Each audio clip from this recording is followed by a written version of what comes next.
Welcome to Hardheaded Podcast. We're excited that you've joined us as we have a conversation. We found that a good conversation allows us to share what's on our mind, whether current events, what's grinding our gears, or our pet peeves. It also allows us to share our top 3, a list of our favorite things on any given subject, most of which are highly opinionated.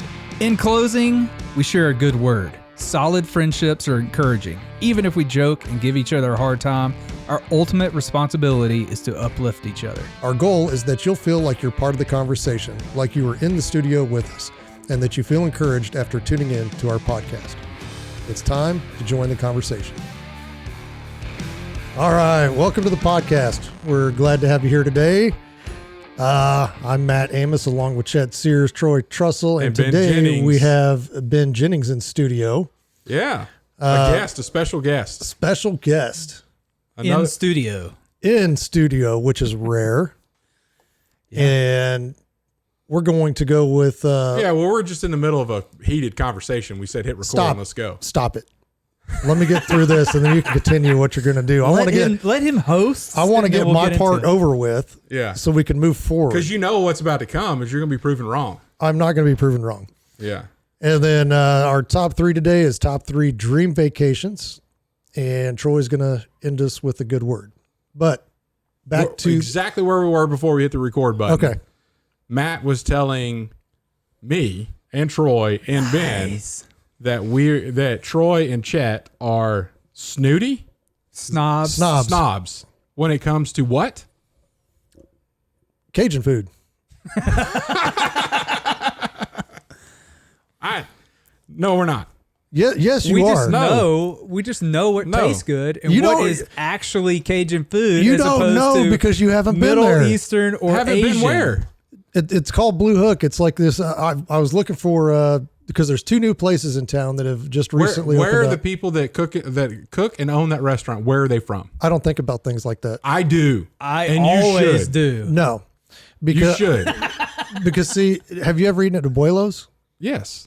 Do you like their food? It's pretty good. Not really. Well, That's Mexican food, right? No. It's Tex-Mex. It's horrible Tex-Mex. It's Right. not even as good Tex-Mex it's that comes the from salsa Texas. at Chili's is edible, but it's not like, oh man, this is great Mexican salsa. No, Like Abuelo's is in line with the expectation of what Abuelo's is. If you went in there expecting Abuelo's to be authentic Mexican food, you would leave. Oh no, disappointed. I'm not talking about authentic Mexican food. But what I'm saying is, it's good food, right? You just said it was good food. Yeah, so some of their dishes I really enjoy, but I do not like their chips and salsa. But it's billed as a Mexican food restaurant. No. It says Mexican food No, restaurant. I'm saying it's billed as a Mexican food restaurant. That's what they claim to be. Well, we all know. And you said it's good We all food. know that it's not authentic Mexican food. But it's also owned by Asians. So it's good food. It doesn't matter who owns it. It's still good food. You don't claim to be a certain type of food and then stink at it. You just don't. They don't stink at They it. stink at it. And then this place that you were raking me over the coals for yesterday. It's like, oh, well, I would never go there. I've heard that it's horrible. Every review that I've ever seen on Wichita Food and Booze, which has over 100,000 people in that page, every review for this place has been negative and terrible. Well, here's what I will say. It wasn't bad. And for the price. yeah, I mean, I got out of there with a family of 4 having a crawfish with 2 potatoes and a couple of How much crawfish? I got a pound. A pound? Yeah, Did you pay $24.95 for it? Probably A pound of crawfish. $13. I mean, half that. you don't even have to wash your hands after eating a pound of crawfish. You hadn't even touched enough. Oh, trust me. I mean, I get it, right? But Well, they served it to you in a brown bag too, didn't they? no, not a brown bag, clear bag. Oh, Yeah. What? No, they scoop it in there, right? And like act like it's steamed, but it's not. Yeah. Yeah. That's the same way they do it at that other place over by the mall. What Get- other place Get ready by the for mall? that. What happened to beer flats? I don't know. Somebody needs to introduce people in Kansas. If you're going to cook crawfish, put it in a beer flat. That's what you do. That's you know, what you like do. where you get the flat of drink, the cans. That's the serving tray for crawfish. And that's what Or- Garjo's does it right. If you want good boiled crawfish for in sure. Kansas, No, Garjo's, they do phenomenal. hands down. But they down south now they've got the big round plastic trays. Oh, they Hey had Matt, those before. I'm we definitely left. picking up on this snobbery around Cajun food. But you see what I'm saying? It's like we're not even going to give anything a chance. I will I've give it a given stuff- chance. I've You given- didn't give it a chance. You haven't been. I didn't have to because I saw all Exactly. the terrible reviews, but I would. But that's where I was going when I was texting you yesterday was, oh, well, I heard Trussell Media really sucks. I wouldn't use them for the life of me. I'm But just gonna- have you ever used them? Well, no, I've just heard. No, here's the deal. If you're from, I'm going to offend some people with this. If you're from Kansas and I don't know you that well, and you say, oh my gosh, you have to go eat here, that means nothing to me. Yes, same. The people that means nothing native to me. Kansans think mayonnaise is spicy. Yes. So you can't take pepper. their word Yeah. for But have I what ever- good food is. I know you, Matt. I know you. I trust your word. I disagree with you on some cases, but I know that you know good food.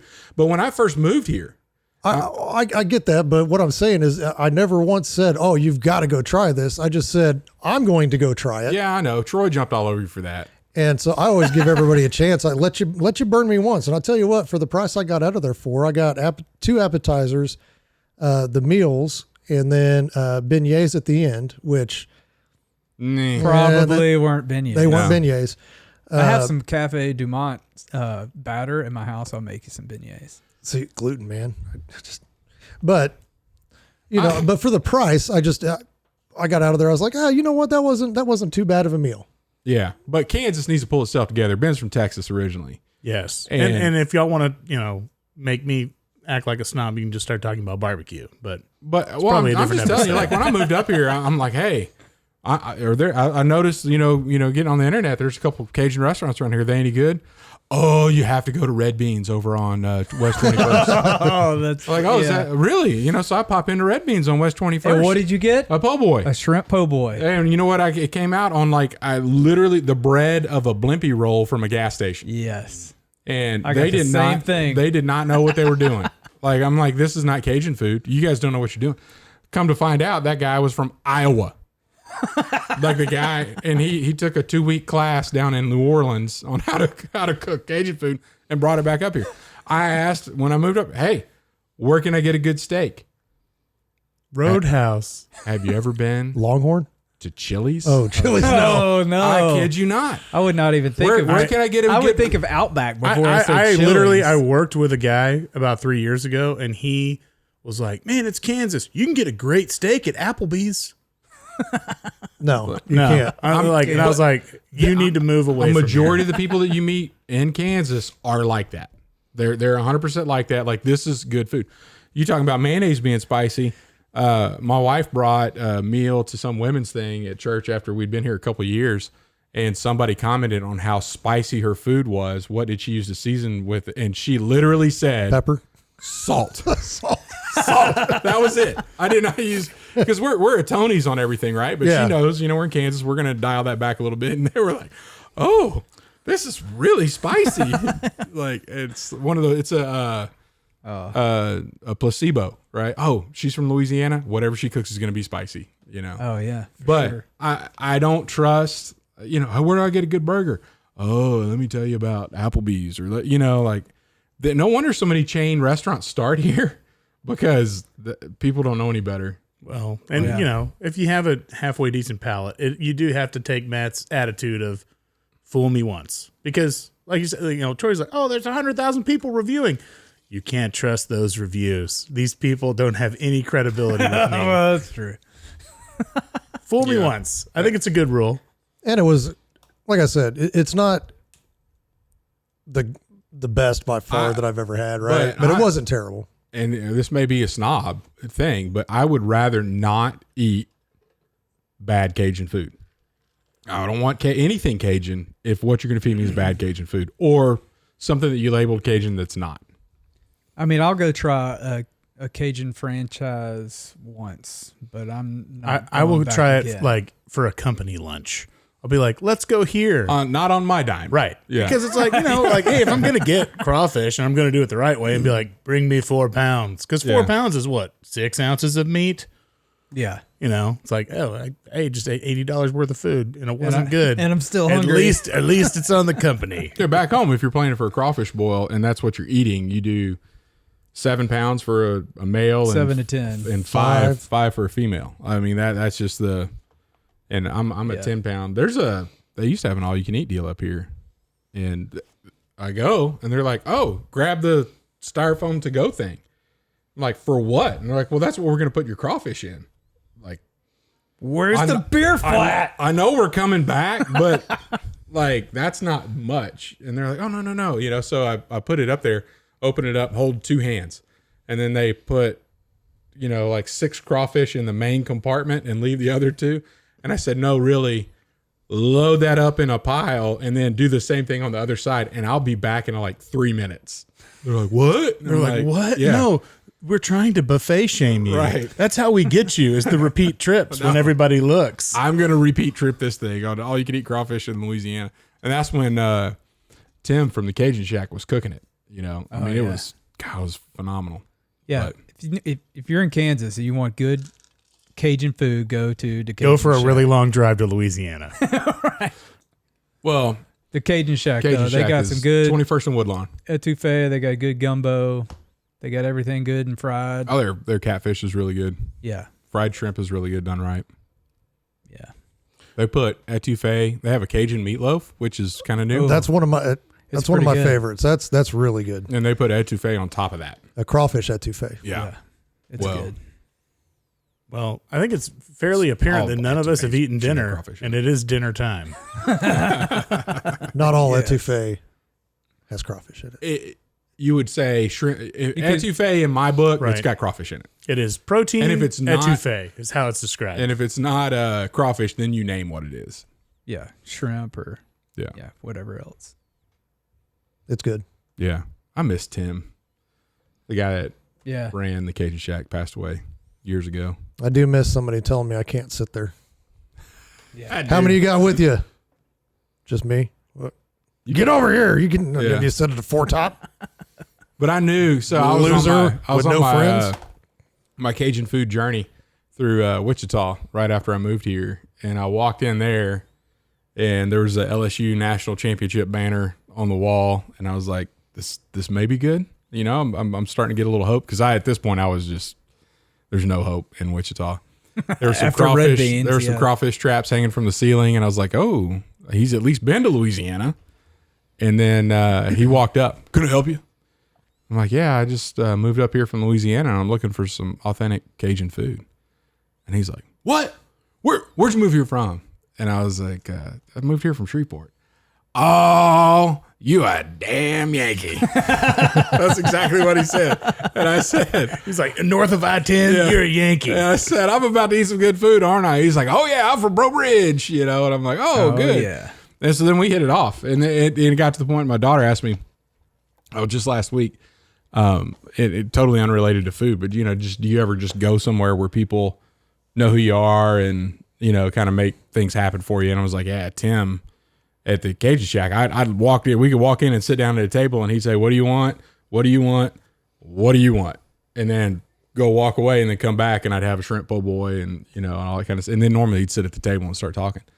But Tim knew what I wanted. I had my own parking spot there for a while. Yeah. You get my own spot because I was eating there almost 3-4 times a week. And then I it was like 3 years until I got his catfish, and then I got mad at him, and I'm like, "Dude, why didn't you tell me to stop eating this stuff and get the catfish?" "Man, all you gotta do is get online. It's the second most thing talked about. The first one is our bad service, but other than that, it's the catfish." And then I get on there. This is hilarious. I get on there. I was like, "Oh, I gotta go look this up." #1 review on Yelp. And I'm thinking it's a very old grandma, but I took my grandson in to eat at such and such, and he was wearing an Alabama sweatshirt, and the owner of the restaurant told him that was the wrong sweatshirt to be wearing in his restaurant. And I thought he was joking, but we didn't get our food on time, and we didn't. She just like go, and I'm like, no, he wasn't joking. You should have taken that sweatshirt off, and you intentionally got bad service because of that. 1 star. Yeah. I love that. That's good. Yeah, that's that. So our listeners got in on a little bit of our arguing beforehand, but a little bit. I mean, we've literally now spent 15 minutes. 3 non-native Wichitans are validating Wichita doesn't know anything about food as a whole. Yeah, maybe. Yes. There's some individuals here that know what's going on, but not a lot. It's like a fraternity with a bad reputation. You might find one person that's like, oh, that's not a bad guy. He's got good opinions on food. But as a whole, you're stereotyping him. Yeah, and the barbecue's a thing. Like, it's this KC barbecue with all the sauce on everything. No. Oh, you don't need sauce. Don't sauce my meat. Don't sauce my meat. We've been over that for sure. Anyway, so Ben, you're in the full swings of baseball right now, right? I am, unfortunately. That's how I spent my Father's Day. We won, fortunately, but it was hot. I am sunburned. Now, and for our listeners, you're not actually playing. This is no. I jokingly say I manage a AA team out of Wichita because that is the level at which my younger son plays, and I am kind of the head coach of his team. And then I have a 15-year-old as of last Tuesday that also plays at a really high level. Unfortunately. Now, are they just baseball guys or are they multi-sport? Both are multi-sport. Both play football. My oldest one also wrestled and played basketball the past 2 years. But they are very solid baseball players. Yeah, is that what they're going to stick with? They'll probably both stick with baseball and football. Yeah. There's not much overlap there. Yeah, and there's not a lot of height in my family for basketball, and you don't need height for basketball. Come on, or talent. I mean, it's like they kind of got dinged on 2 counts there. Spud Webb, he was a shorty. he was 5'11", wasn't he? No, he's like 5'6". Yeah, 5'6", 5'5". Oh. Yeah, he's almost Ashley's height. He could dunk that ball though. Yeah. Well, none of us Jennings can. No. None of us Trussells can either. Yeah, Sears can't either. No, Really? Gravity just loves us too much. It just won't let us go. I at one point, and I didn't start playing basketball. Chet, you're like 6'5". Yeah, I didn't start playing basketball until my junior year of high school, and then Well, I mean, what were you, 300 pounds by then or what? no, I graduated $175. And you couldn't dunk. No, Oh my No, god. then he found out the joys of Cajun food. I was not gonna be. I married a woman that could cook. I wasn't gonna be the dude with the volleyball. Like everybody was like, "Oh, give me the volleyball so I can dunk," And I'm like, that I'm was not doing me. that. Yeah, I could in high school dunk a volleyball. yeah. And I'm like, no, if I can't dunk a basketball, I'm not dunking. So, nope, didn't do it. Just for the record, I could dunk a volleyball. Yeah. I mean, How many points do you get for that in a game? I mean, none. That's but right. It's pretty impressive. They're like, look at that wrestler. He can dunk a volleyball. Ooh. All the cheerleaders were like, wow. I mean, I could dunk. Okay. Good for you. I'm just saying. Did you play ball? I did. Did you dunk in a game? No. Well, that's No. all those. Then you can't dunk. No, I mean, Sure you quotes. can. Just never. I mean, when you're playing team ball, when you're actually passing, and you're not trying to be the NBA, and you're playing team ball, it's hard to get one of those off. that was my entire focus. yeah, play It with was those about my Kansas, team. play with those Player. Kansas fundamentals like My Dr. team. James Naismith Yeah. intended. Dude, when my basketball coach walked in, I mean, listen here, you guys. Coming from somebody where the state where basketball is created, shut up. You don't know anything about basketball. He's got a point. You don't even have an opinion on this. Everything that let's you go say, play. Let's just go play right now. I'll take you right now. Well, I don't think I don't anybody's wanna- going to break look, the beach I- basket hanging on it. If you've ever seen the basketball movie, No, I haven't. as long as we don't have to run, jump, or do anything like we're pretty good at shooting, though. Yeah. Yeah, we'll do that. I'll shoot. I'll get you on a psych out though. I doubt it. I got a pretty steel concentration. As long as you don't touch me. Oh, the old psych out. I don't know what is that. A part Yeah, of the it's movie? on Yeah. basketball. Yeah. Yeah. Not recommended. Not by recommended. The Hardheaded podcast. Right. Not recommended viewing, but We don't recommend anything that we do that we've for the most done. part. Don't recommend it, but 3 out of 4 have seen it. Yeah. So talk to me about, I was like, man, because I really wanted you to go to a men's retreat that's coming up this weekend. But And you're like, dude, but I I'm can't do playing anything baseball. because it's baseball all the time. all the time, most weekends. Like for how long? Man, we start playing tournaments the last week of March, and we will play through the end of July. At what age does it stop? When they start playing high school ball? Well, so it's like the early spring. My oldest son will play for the school until the end of the season, which happens around May 15th. Yeah. Then he will play summer ball with his usual team. Yeah. You could go year round if you really wanted to, but we typically end at the start of football season. Okay. Do you guys still hunt? Yeah. I mean, we're fortunate enough. We've got some places that we can hunt that are really close to our house. Yeah. And so we'll go out there in the evening, but So I got to know Ben pretty well in a duck blind. Yeah, we used to hunt quite a bit yeah. together. Yeah. First time I met Chet, he was making fun of Troy, and I was like, "How dare you make fun of my friend Troy?" And then I was like, "Nah, I get it. It's totally fine." I never made fun of you ever. I was like, yeah, that's my brother-in-law. Don't worry about it. Just Never. Yeah. Were we calling him 3-shot by then? Oh yeah, Yeah. Yeah. That was good. I don't know if we've ever told that story. How you got your name? I We think have not. I don't mean, think we hey, have. kudos to you for keeping a plug in your gun, though, or it could be like 5-shot Troy. Right. It's too expensive. Yeah, it's too expensive, and that ticket's pretty hefty fine too. So, unless Yeah, well, yeah, dude right there gets out of most of his tickets. yeah. unless you don't have any legs, Yeah, hey, and the game warden ends up carrying all your stuff back to the truck to write you a warning. Dude. which truck is yours? Oh, the one with the Purple Heart license plate. Oh, thank you for your service.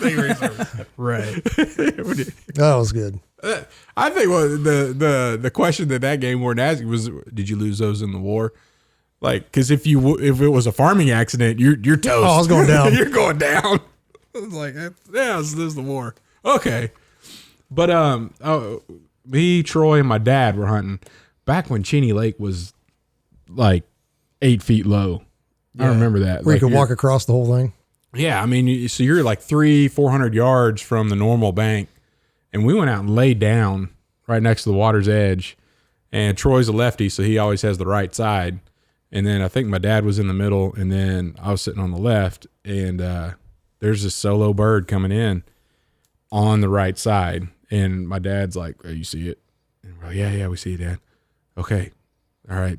Troy, you going to get this one? Yeah, whatever. And then the bird just never stopped, just coming straight. And then Troy got on there and like smacked him with his first shot. Folded over, like feathers, dead bird. You knew it was hit. And then that is bow, bow, so it was like bow, bow, bow while it was falling down. And, my dad said something along the lines like, oh, you got him, or, something. But anyway, the next day or two, my dad's talking to me and he said, how's old 3-shot doing? I'm like, what? And he's like, 3-shot. And I'm like, I don't know what you're talking about. And he's like, oh, Troy. That's his nickname, 3-shot, because every time he shoots all 3 times. Even if he hits the bird on the first shot, he pulls the trigger 3 times, every time. Like, I didn't think about that, but that's exactly what he does. Remember that time you shot that pheasant Yeah. and it folded up and I shot it 3 times on its way down? Yeah. One of the high That passes. must have been a high flyer. It was. It was a high flyer. Yeah, if Troy starts, there will be 3 shots every time. Don't give that kid an AR. Right. Be 30 shot. 30 shot. Anyway, that's how he got his 3-shot. Note to trespassers or would-be home invaders. That's right. So I was doing a little research on this this kid sports, because we got different variations. Matt's got kids in Figure skating and soccer. Matt is a huge soccer guy and claims that he would be playing in the Premier League. Right? Well, yeah, Was. he's a big fan. Yeah. But I played high school basketball for 2 years. I did a little league. I played on the Braves T-ball team. I've heard of them. Oh, yeah. And we went 2 years without ever winning a T-ball game. Back when we kept score. and that was still okay. It didn't scar me for life. I played on a soccer team called Wiener, sponsored by Wiener King, the local hot dog restaurant. Had Wiener King across our jerseys. Nice. But Glad they didn't sell sofas. We'd have to put that E next to the podcast this week. the sports industry for kids today which is a lot different than when all of us were growing up. Yes. Yeah. How many billions of dollars do you think it is? I don't want to talk about how many billions I feel like I've contributed, but it's... I don't even want to guess because I remember growing up, we went up to Kansas City and they've got a pretty good soccer store up there and where you can actually go in instead of trying to find cleats online or going to Academy. You know, it's a soccer specific store. Mm-hmm. So we went in and I remember, by the way, is a soccer specific town. Yes. And they're happen to be hosting the World Cup in 2026. Yeah. Them with 30 other cities. We made the cut. That's right. The U.S. got the bid to host, which is incredible. Yeah. Again, I didn't know it was 30 other cities. Is it? Yeah. It is. It's like a participation ribbon. I didn't know it was 30 other cities either. It's not even just the United States. It's like North America? Anybody want to host a soccer game? And everybody that was like, so it's like one game? maybe. You know, it's... Is it like No, a it'll be play-in? multiple Is it a games. play-in game or is it like a real World Cup game? No, it's a real World Cup game. Okay. I'm a little let down now. Yeah. It's super regional. It's about half as exclusive as hosting the men's NCAA tournament. Way more. Anyway, you're at this soccer by store. the math. So I'm at the soccer store and I remember growing up because Does every country get in the World Cup? not ever. You got to qualify. That's But how there's I'm like 60. If there's 30 cities, I think there's 20 cities, right? I don't remember how many actually are on the list. All I care about is Kansas City. I thought we were going back to the soccer store. You interrupted him again. That's where I'm going. I had fun. It's okay. I want to hear about this soccer store also. Yeah. What's it called? Is it called like Just for Kicks? Like it's got to be a soccer podcast. No, it's Soccer Masters. Oh my gosh! What a missed opportunity. Trying to think. I'll think of a witty name before this is over.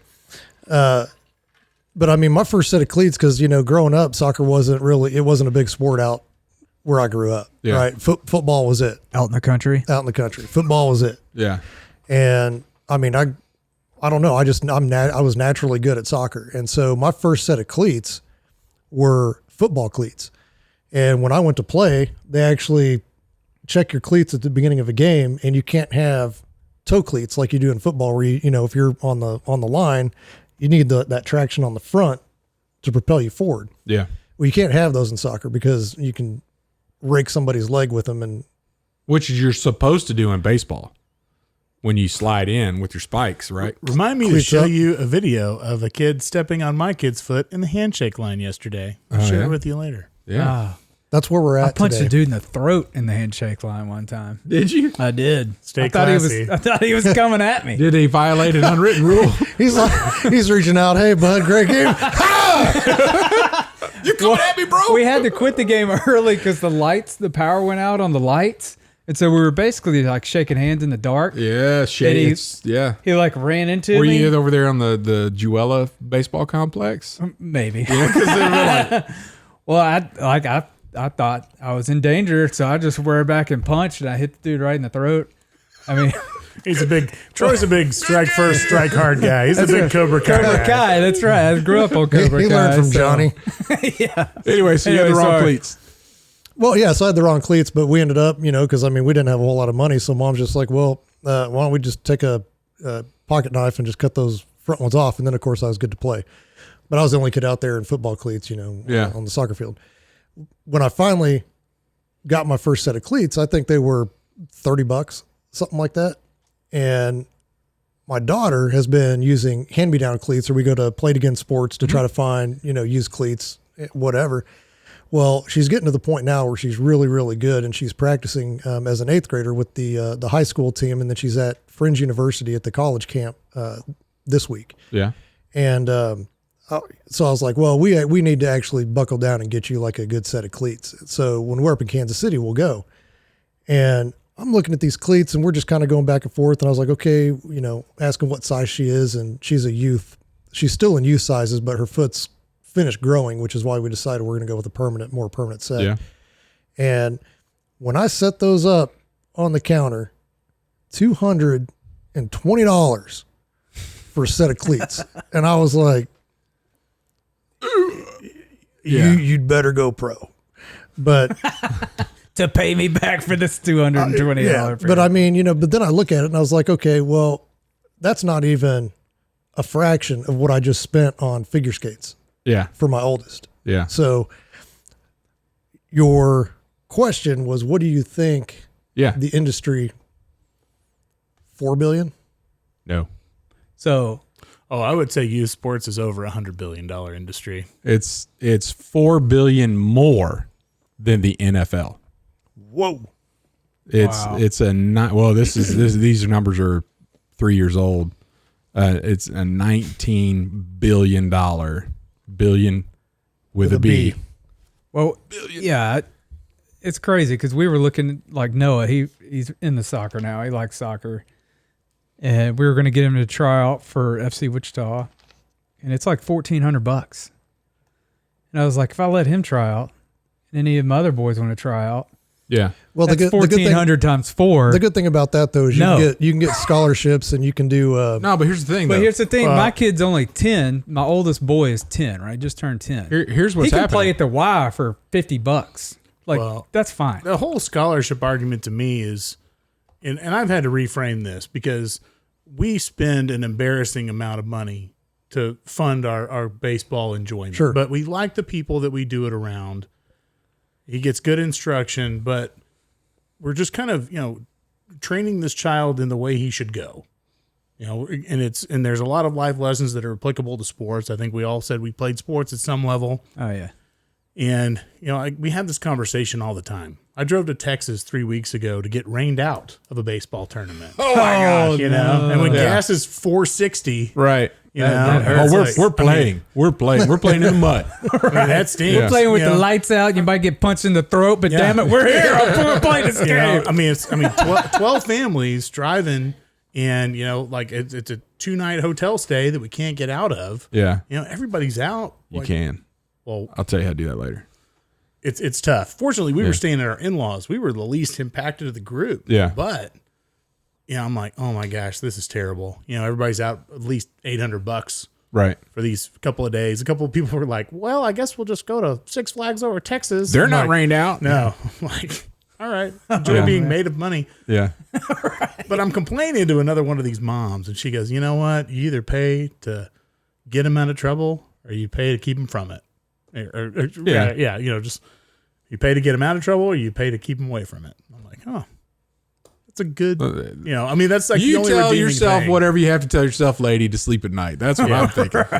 But the whole thing about scholarships is that it's such a tight space. There's no like, oh, hey, nobody's ever heard that there's all these offers out here now. It's like, no, like thousands of kids are all competing for the same $500 scholarship to a junior college in Kansas to go play baseball or women's soccer. It's tough everywhere. And I hate to think of all the money that I'd spend if I'm like, man, what if we just got him a math tutor for like 8 hours a week? Or it's like, maybe that would the money pay the off. money that I would have spent in Texas one weekend, if I just put that in a mutual fund. Yeah. and I did every weekend. I'm putting that same dollar amount in a mutual fund. It's like, oh, I could retire early and pay for their college. Yeah. But the interesting thing that I found out was the graph of cost of kids sports is immensely increasing, but the number of kids that are playing is inverse to that. They're getting smaller and smaller because the cost to play is so much more. Yeah. Yeah. You look at $220 cleats for, the beautiful game. More people play it worldwide because the barrier to entry is so low. less than any other sport in the world. But yeah, if you're like, oh, Well, yeah, and you got to be it's- going to get training and whatnot. It's so different here in the U.S. the way we commercialize it and try to make a buck off everything, because in other countries, it's literally there are no other sports the way most of the other world countries think. It's all soccer, and so when you start talking high school sports or any of that stuff, there are clubs in other countries, and that's where these kids go to school, is this club. And soccer is the thing that brings them all together, Yeah. And so it's just basketball's getting there. yeah. Well, I mean, I know what you're talking we just about, commercialize everything so much. Yeah, I got a buddy whose oldest son just graduated from a college called Riata in the UK, and it was a soccer academy. Yeah. And it was also a college. It's like, come for the soccer, stay for the academics. Like, get a degree. Yeah. Wow. Yeah. I mean, when you look at it too, just from a financial figure type of thing, I mean, what athlete in the world do you think has paid the most money? Who makes the most? What professional athlete makes the most money? Well, You're probably going to say it's a soccer player, but I think it's like a Formula One driver. Well, LeBron James just broke the $1 billion mark. No, but he's not getting paid. He's not getting paid. That's his net worth. Yeah. Yeah, that's his net worth that's through like, sponsorships and everything too, included, right? You're talking about just from playing the sport, no sponsorships and everything. Ronaldo, Messi. But is that what he gets paid by his club, or is that what he gets paid by Adidas? So when you look at just what he gets paid, he's still the highest paid athlete. Yeah. But then when you add in the sponsors and stuff like that, I mean, he's well over $1 billion. Hey, if anybody's fact checking this podcast, send your comments to Matt. Yeah. Yes. But I thought that was crazy because you look at some of these NBA players and these football players with the contracts that they get, and you look at Mahomes and the contract that he signed, worth almost $500 million. Like, holy cow, that's a huge amount of money. And that, like, this dude makes that in a year, and it's like, holy smokes, that's a lot of money. Yeah, but nobody's going to see that. Nobody else. No, there's only going to be one or two athletes that come along in every sport. Yeah, there's one or two people. But I think there's three soccer players on like the top 10 list of highest paid athletes. And they're not. But it's you can argue they're not much better than some of the players that were around 30 years ago. No, but it's a global game. Yeah. You know what I mean? It's not like the NFL, which is the National Football League, or Major League Baseball, which is primarily America. Well, there's a lot of the fact that there's so in much corruption in FIFA and it's still what it is a testament to it's the world's game. It's just because heck, I played soccer in Haiti with some Haitians and it's just unbelievable. They're barefoot, by the way. Yeah. No cleat. You don't need cleats. You don't need cleats to beat this guy. $220 cleats. They're not checking cleats. No. Before you. I almost got knocked out. Like I took a ball to the face, and everybody was like, "Oh, the giant is going down." I've been meaning to ask you what happened. Yeah, it's going to take a lot more than the ball to straighten this out. And it is. We played in. So when I went down to Peru, and I may have even talked about this on the podcast before, but we did a partnership with the Americas, and we went down and trained Peruvian Marines and Colombians and stuff like that, their ocean warfare type stuff and beach landings and all that kind of stuff. And then we had a field day towards the end, and we had a Marine Corps team that I played on, and we challenged it on the field day. We had a soccer court on a basketball court with tiny goals, and that game is so fast. We beat the Peruvians. We beat, I think it was maybe it was Argentinians or something like that. But then the Colombians and we got smoked. Yeah. Those little guys, and they're little, fast. Yeah. Super fast. I played basketball on a mission trip in Mexico, and they brought a college out to Where play. you didn't, and they're like, big man, dunk a ball. And you're like, I can't. I can dunk a volleyball, but I'm not going to. And I guarantee I'm not going to get dunked on either. I don't care how high you can jump. Foul. But that's right. Call your own fouls. Even with the jump ball, because there was a little bit of shenanigans with the principal that we had. I went through a K through 12 school, and before I started playing ball, the principal of the K through 12 school counted all students as high school, and they were like, "Oh my gosh, this school needs to be in a different class." Because they have this many high school We're students. bumping them up to 5A. Be like, oh my gosh. We went half of to our 2. population can't read. We went They're to all 2A. Third grade and under. We went to 2A, and the 4 years I was in high school, we were playing in 2A, and the year I graduated, they bumped us back down to B. It was or C. It was a big difference. So we were playing schools that had football teams. We didn't have a football team. Couldn't man. It was just they didn't do 7-man football in Louisiana. But so I'm playing against much larger schools, which had a bigger population and guys. I was never. this is back before the internet, and you just have, people writing in paper rosters, get faxed around and whatever. And my coach would get a roster from somebody that played a team we're about to play and saw that they had a guy that was 6'7". So I'm 6'7" that game. When he would send the fax that over, it's just how it went. But I would play against some pretty big guys, and like at the tip off, I'm like, Coach, there's no way. Like, there's no way we're getting this. And he's like, have you ever seen a foul called on the tip off? And I'm like, no. And he's like, wow, well, why don't you try? So then I just go up there and like swipe his hands away, and then the ball would come down and bounce on one of our heads, and then we'd be playing. Do you think that had any effect on the lens through which you view sport and its value? What do you mean? I mean, did you respect this coach? Yeah, he was great. We had a lot of fun. Yeah, he let me take out whoever I wanted. But I like basketball a lot more than baseball because He stabbed a the guy rules one are the night. rules. I have. Yes. We this is a different podcast, but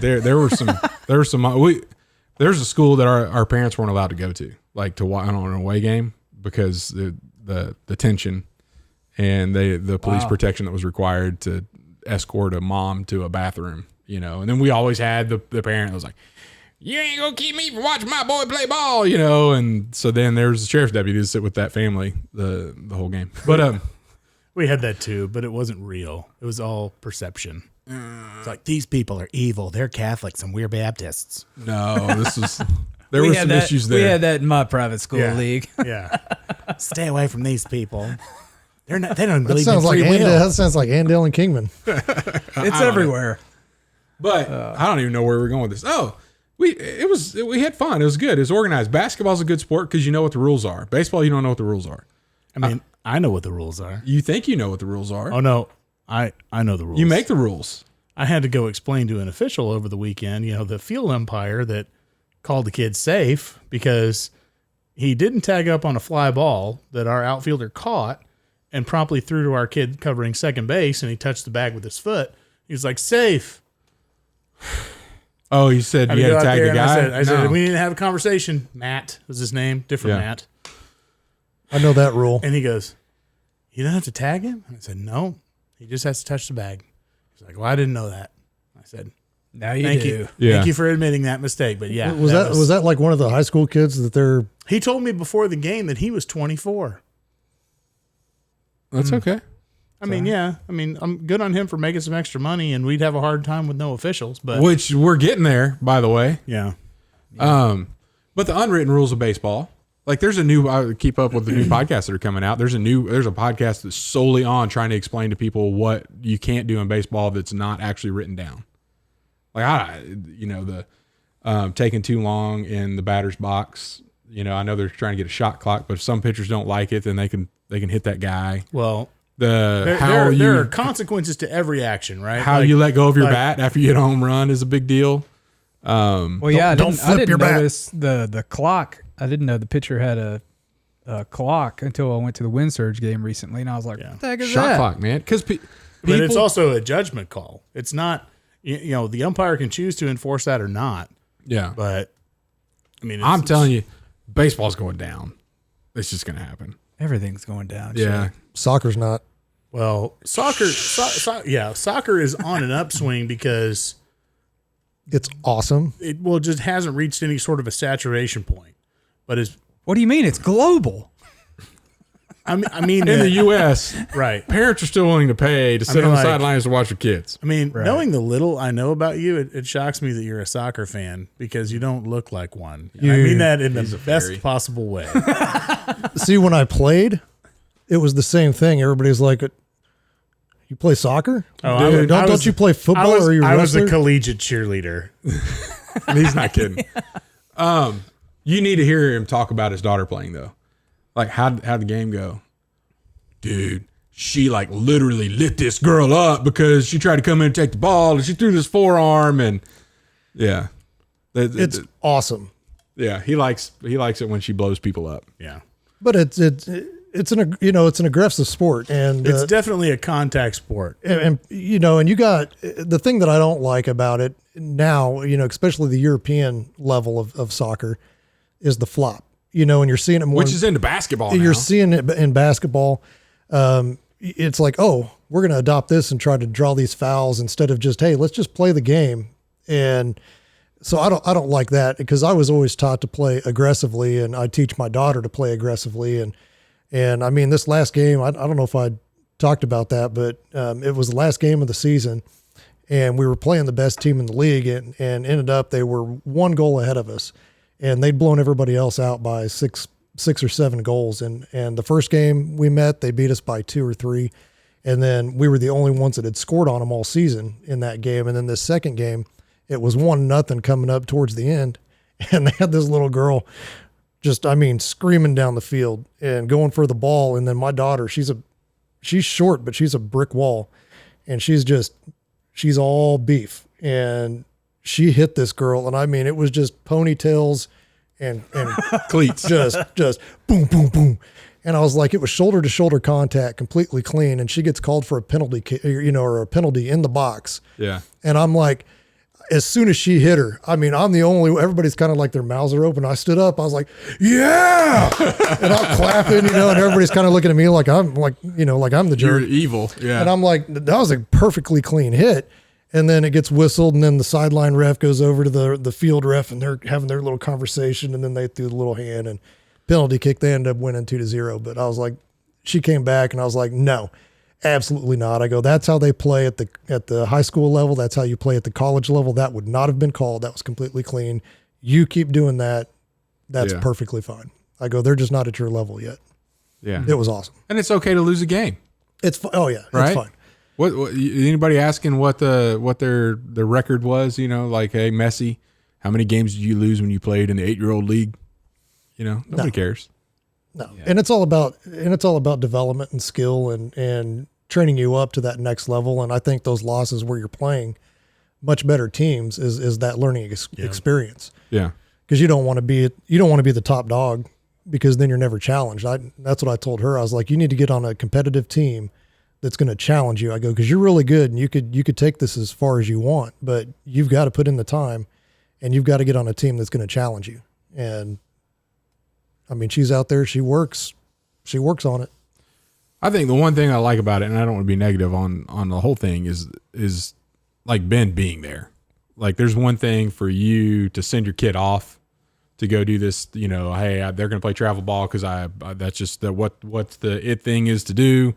And you guys need to go do this, and we're going to spend all this money, which, by the way, on average today on the travel teams, the non-rec league, I'll call it that. So not travel, but non-rec league, 10% of your whole house's income per athlete is what the average is becoming. Wow. I could definitely see that with the figure skating. Yeah. That's why we don't play. We play at the YMCA. And you're like, how can I get to that average? No, fortunately I'm under that, because I've got 3 kids in different activities, but I don't think we're quite at there. 30% of our income. Yeah. If you're going to do it, make it, this is a relationship thing. This is not, you're our star and our world revolves around you. It's like, hey, here's an opportunity that I have to be with you, to help teach you, to help put you in these situations. And by the way, I'm going to be with you while we're doing this. Like, this is a dad thing. It's a family event where we get together as a family and support the person who's playing. Yeah. And when it's just one of us, my wife and I kind of split these duties, and she's had the opportunity to take my oldest to some out-of-town events because I have an obligation to my younger team that's in town. It's great windshield time. Yeah. Great opportunities for them to have conversations. And as he's getting older, he used to be a mama's boy. He's definitely grown out of that. He and I have a lot of time. We share a lot of the same hobbies and enjoy a lot of the same things. But she's had, 30 hours in the car with him this summer that she wouldn't have had otherwise. If we would have been staying at home, he would have been in his room. Or hanging out with friends. With one AirPod in. I don't know why that's a deal. The conversation was today. What do you listen to? Nothing. Why do you have that in your ear? I don't know. Just take it out. My 12-year-old now, I'm like, I walk in her room, and she just got a phone 3 weeks ago. Yeah. And has she had it disciplinarily taken away yet? We take it away in the evenings all the time, but no, she hadn't done anything egregious. But just I come in her room, and she just turns it down, And I'm like, what are you watching? And I'd have to take her phone, and Right. she didn't put up a fight or anything, but it's like, it's Full House.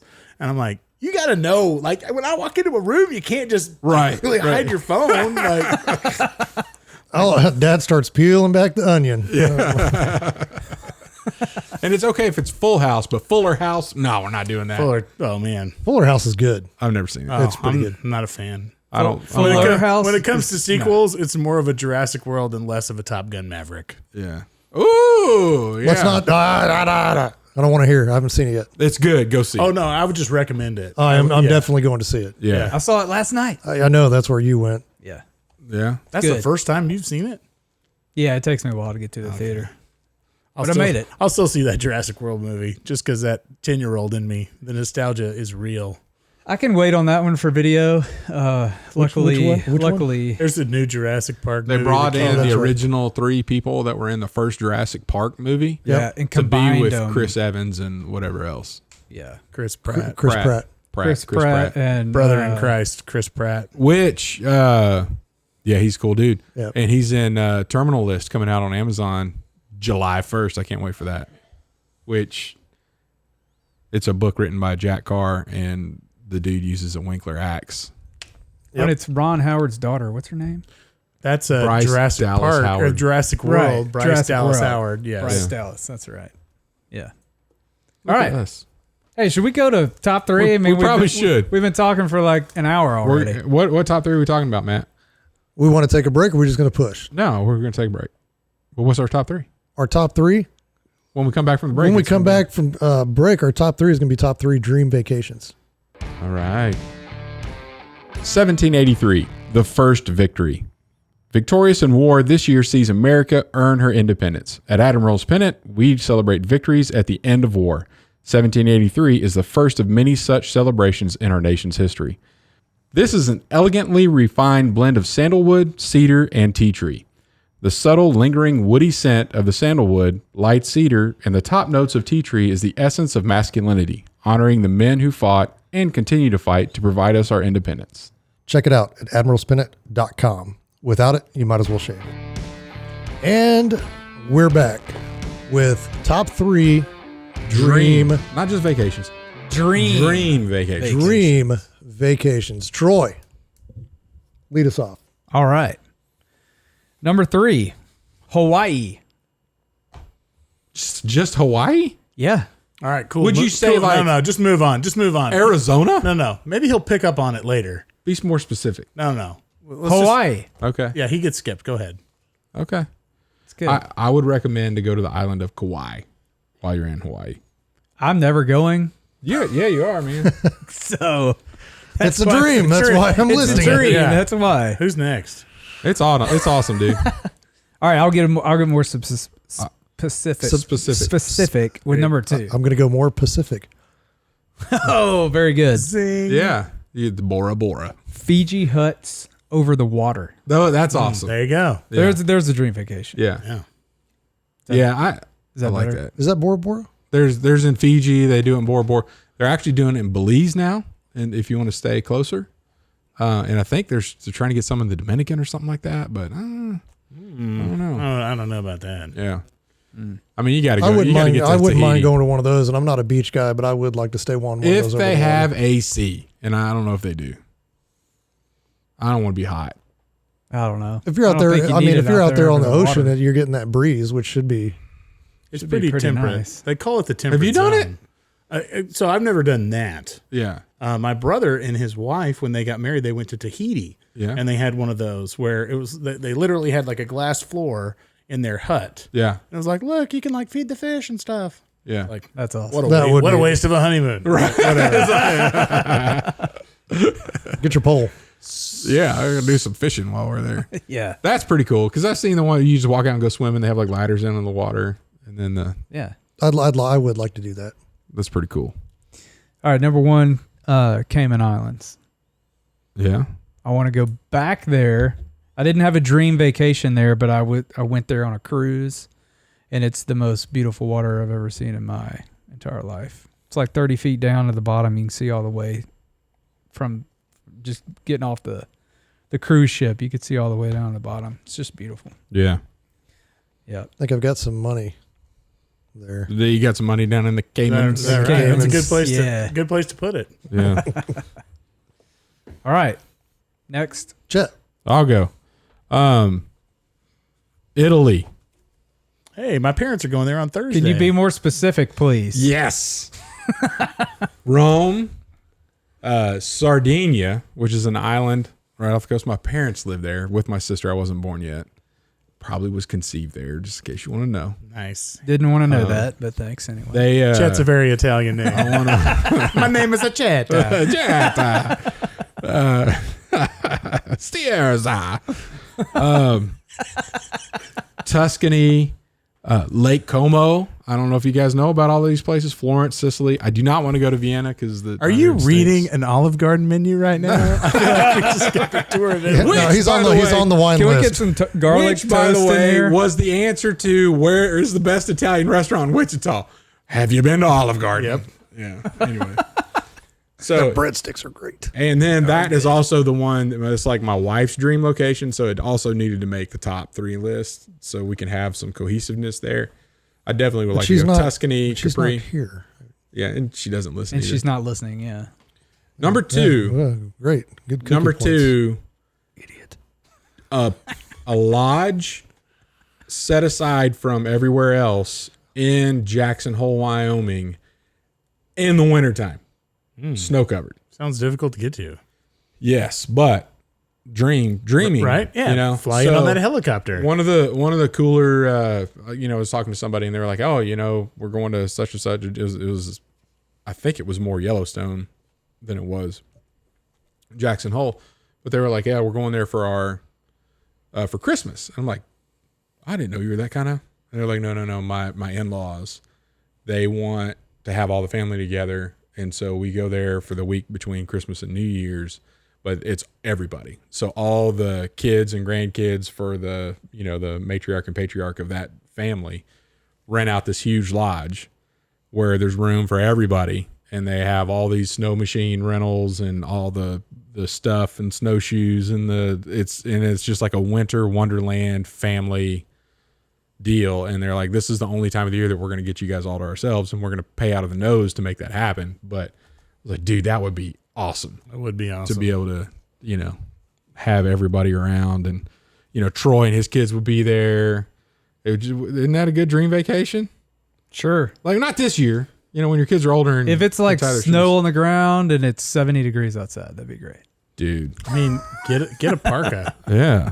We get some down. Hey, if I somehow get invited on this dream vacation, I'm definitely leaving the leftovers outside every night, hoping to see a bear. It's my go-to. We've been to Red River a couple of times, and every time I'm like, anybody? Oh, look at the steak trimmings. Okay, I'll throw these away. Sort of. Just go put them on a stump and wait. Number 1, Turks and Caicos, and I've been there. I would argue the waters are even better than Cayman. And okay. I think Ashley, because she's been to both, they say the same. But we went at the all-inclusive deal, brought our kids and all that kind of stuff. This would be more if we can get a house that was like private, A villa. out there. A villa, is that what they're called there? Yep. But I'm talking about Via. yeah. No? Yeah, Villa. it's, Okay. Because now we're in Turks and Caicos. like you could see the hairs on your toes standing in neck deep water, looking down. I mean, just as crystal clear. I doubt it. I was about to say, like, because I'm lifting my toes up. Like, I don't think I can see my toes looking down. It's like, yeah, I'm floating them out there. Now everybody's got a mental picture of me, and it's unfortunately right. So anyway, Turks and Caicos would be the and on a private house, But by far, and I've been around a few places, but by far the best, absolute best beaches, best water temperature, most clarity, least amount of surf, so it's not getting all agitated up. It's just gorgeous. Nice. Yeah. Ben, what you got? Oh, goodness. So I feel like I can beat myself around you guys. Troy, Chet, you already know this. I'm a Disney World guy. Yes. But you've already been, haven't you? Oh, yeah. I've been several times, but I really enjoy it. I would not take my kids, but this is what I would do. I'd I'm take going to go to Disney. kids, you're staying at home. So my wife really loves the nostalgia of Disney World. We have a great time there. I would take her, and then my kids would just come later, and we would go on a repositioning Disney cruise. So we would leave from, somewhere in Florida and go across the Atlantic. No phone service, wonderful family atmosphere. I recently went on a cruise with my kids, and it was the best thing ever because we ate 3 meals a day together, and all they did was talk and rip on each other. But it was awesome. But then you had to go into like a 10-box size room with them. I mean, I'm fine with that. Oh, okay. It's less opportunity for my wife to run away from me, and my kids had their own room. So yeah. Oh, okay. Yeah. So the Disney World, Disney cruise. Yeah. And make it last by going across. Do they do that? Do they have a transatlantic cruise? I don't know if Disney does or not, but I'm dreaming here. My parents actually went on a repositioning cruise a few years ago. It was 21 days at sea. Uh-huh. It was a heck of a deal. I was like, man, dude, if I didn't have all this responsibility, I would definitely be all over that. Hey, so I when my dad was going into a assisted living facility, I was just doing some research, and they're like, there are people, it's about the same price if you were going to cruise for a year. Yeah. For a year in assisted living. And there are people that's what they do for retirement. Yeah. Instead, because it's like, we never have to cook. We don't have to clean. I'd do it. We get to know it. I've been on one cruise in my life, and it was phenomenal. Yeah. And we've been on several, and my parents are just all about it. Yeah. Like, that's great. They got a ship doctor. Yeah. It's like, somebody came down with some new virus, and you have to stay on that for 53 days without leaving your room. But, you win some, you lose some. That only happens once every 100 years or so. So that's So fine. they say. All right. So number 2, going to man it up just a little. I want to go to New Zealand. I know you said vacation, but I want to go on a guided red stag hunt, and I want to shoot like a 400-inch red stag in New Zealand. Speaking of COVID, Matt, why didn't you go to New Zealand? Because of COVID. That sucks. But I would love to go, and I would love to do that. And while I'm there, I'd definitely go to Hobbiton because I'm still a nerd. Yeah. But yeah. That's Lord of the Rings, which he's never seen. Yeah. You never seen Lord of the Rings? You look like Gimli. I don't even know who that is, but You're actually the same height. Yeah, I was about to do it. sounds perfect to me. Oh, that was awesome. I Yeah. say, we dwarves are really fast over short distances. Natural sprinters. No idea. Oh, so now you have to it's watch a bearded Yeah. dwarf. In like 10 years, when you finally sit down and watch that movie, you're going to be like, I'm going to punch you. Yeah. If we were in a handshake line, I'd cleat him. I went back and tried after we talked about this the last time, and I got like 5 minutes into it. I was like, I can't do it. You into what? Lord of the Rings. Oh. Dude, which one? The The first Fellowship? Dude, you have to give it more than 5 minutes. Yeah, you need to like give it a plane ride. You're like, I'm here for 3 hours. There's nothing better to do. one. Maybe when I'm going to New Zealand, that's what I'll do. Yeah. You should. It's, And they will Speaking probably of- have it on that flight. Speaking of, they did just open it up. I got the call from the outfitter, and they did say, hey, we're down to 1 vaccination now. We think by 23 it's going to be completely gone, so we'd like to get you back on the book for 23. Yeah, by the way, it was booked, and you were like a week out of I was departure. 2 days. 2 days. And what was on the docket as far as species you were going for? Red stag. And then I would assume that there would probably be a tar and chamois thrown in as well, but It's open season there. Yeah. Nothing is native, so Bunch you of- can shoot it all. a bunch of except wallabies. Yeah. right? Just don't. They're all silenced, don't, right? Don't shoot the ground nesting birds. Is all. Those are native. The nesting birds. Yeah, all the stuff that Hey, the invasives are. He does killing that, them. and then he's like, "Oh, look at me! I don't have legs. It's okay. It's okay." I couldn't see. I don't have any legs. Hey, crikey, There's mate! nothing What wrong happened with to your your legs? eyes. There's nothing wrong with your but I don't have any legs. Did you lose those in the Great Emu War? Look it up, listeners. It's Australia, not New Zealand. All right, and number 1, deep sea fishing. Cabo San Lucas, Cancun. I had the opportunity when I was a senior in high school. We were planning. I grew up in Houston, so I was planning on going down and like fishing off docks in Galveston with a buddy. And another friend of mine called me the Friday that spring break started. He goes, "Hey, "You want to go fishing this weekend?" I was like, or this week, and I was like, "Dude, I would love to." I'd already planned on going down to Galveston. He's like, "Hey, all right, we're going to Belize," and we had the best time. This is back when you could get a passport in 3 hours on a Saturday. Yes. That's how old I am.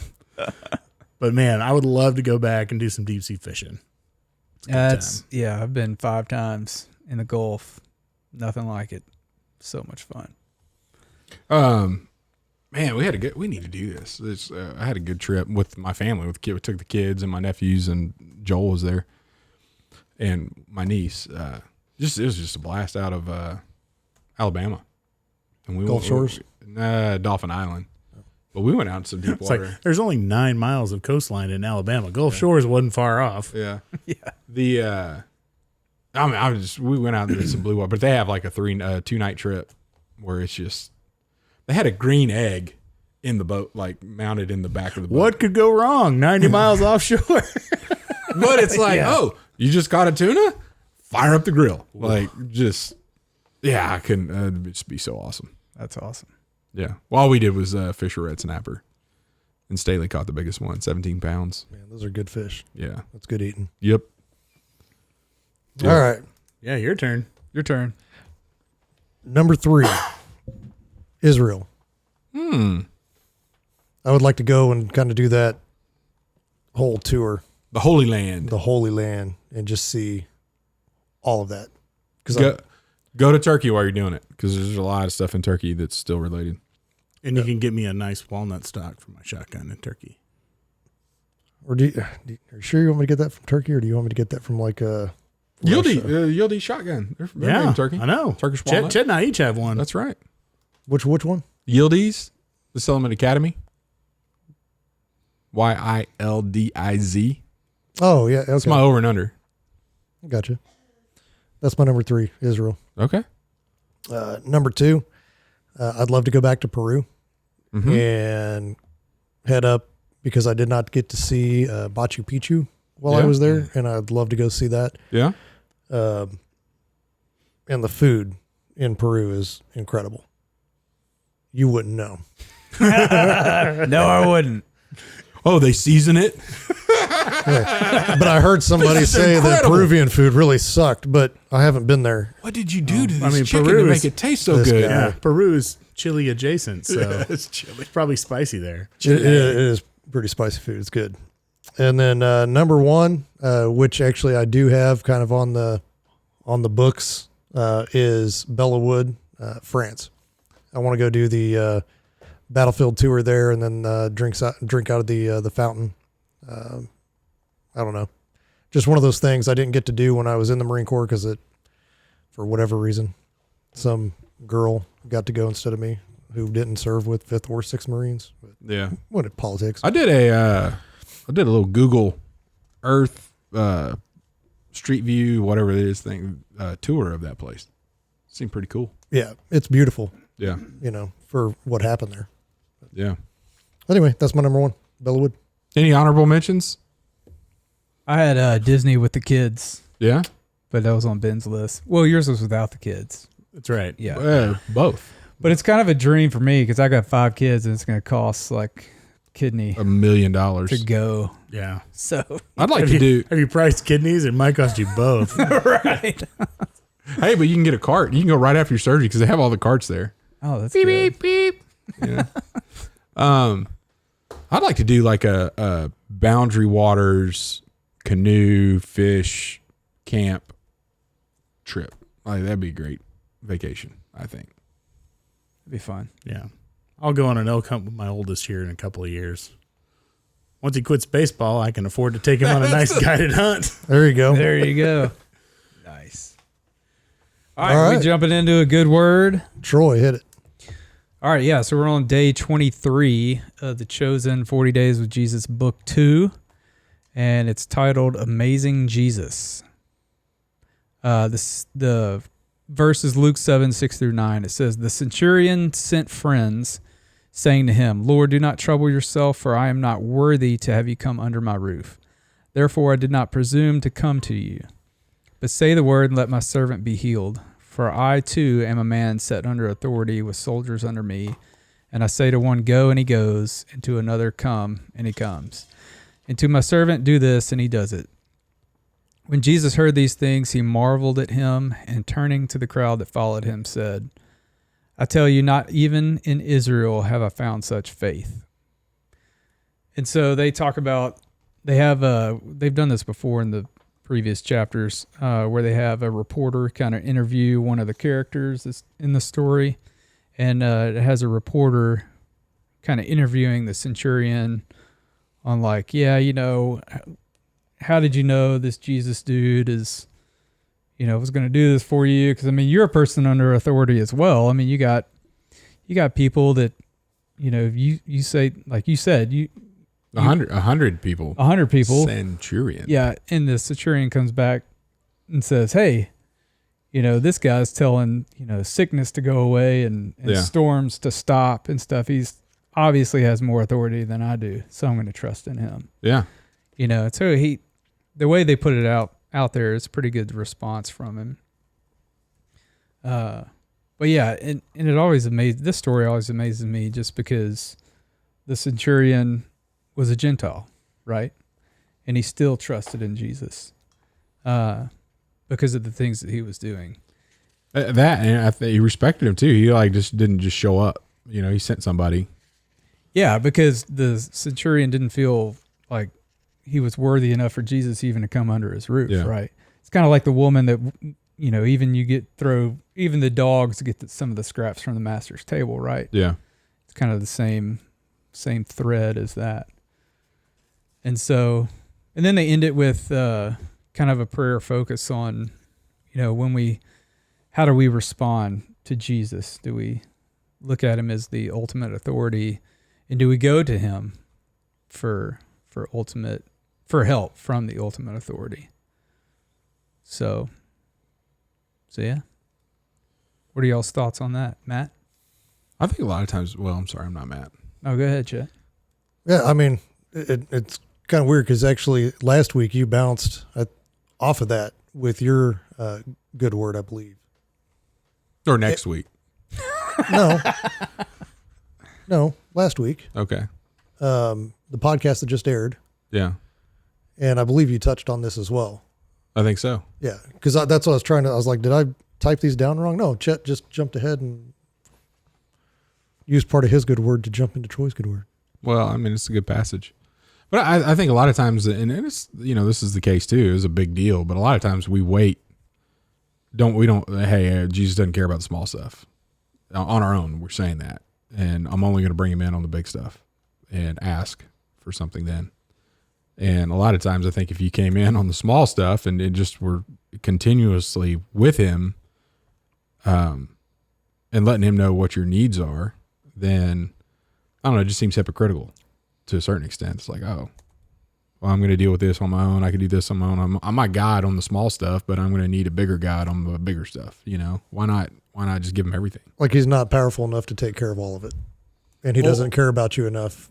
Like he doesn't care about you enough on the small stuff. Yeah. Or it's not important enough that you want to bother him with it. Yeah. Well, and we'll tie this back in what we were talking about earlier. Like a lot of times from a coaching perspective, the small stuff is very important, and you need to stop and talk about the small stuff. And we need to address this little thing. I'm not just worried about the big thing. Like, this is you want to be about the whole as opposed to just the big. Well, I mean, he is our father, and I mean, as fathers, even the small stuff with our kids is, I mean, that's the important stuff. We don't want to miss that. And I wouldn't want my kid to say, oh, well, this isn't big enough or important enough to tell my dad about or bring to my dad. And it's like, no, I want you to tell me everything. I want to be a part of that. And so that's what God wants for us as well. Yeah. Relationship. Thanks, Troy. Yep. Ben, it's been fun. It has been fun. I appreciate you guys letting me in on this deal. Good to see the inside of good. The sausage being made. Yeah, this is a beautiful studio. Yeah, it's like 1,000 square feet, like all this marble. Yeah, I'm like, how do you get the sound so crisp? It's like nothing is even absorbing this. Well, it's our Is this marble from Italy, Chet? Yes, it is. That's why I go there for work. I want to go on vacation, at some point, but it's all about. It's a me, Chet.